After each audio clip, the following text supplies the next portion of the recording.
Welcome to the show. Afran Nishu ও সিয়াম নেই তাণ্ডবে, কিন্তু কেন? তাণ্ডব মানে ছিল আফরান নিশু একজন আইকনিক চরিত্র। দর্শক পেয়েছিল নতুন এক হিরো। এ দর্শক যেন নতুন এক হিরোকে হারিয়ে ফেললো তাণ্ডব থেকে।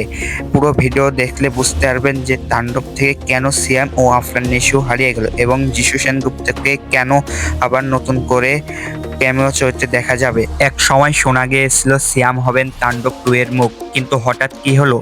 সূত্রে বলেছে গল্পে বড় পরিবর্তন আনায় নির্মাতারা ফিরিয়ে আনছেন মিশন এক্সট্রিম খ্যাত যিশু সেনগুপ্তকে। এটা কি নতুন তাণ্ডব?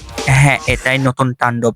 কারণ রায়হান রাফি বলেছেন নতুন তাণ্ডবে এমন কিছু দেখা যাবে যা দর্শকদের মন জয় করতে পারবে। ভক্তরা মিশ্র প্রতিক্রিয়া জানাচ্ছেন। কার মতে যিশু সেনগুপ্তই সুপারহিট, আবার কেউ মিস করছেন নিশোকে সিয়ামকে।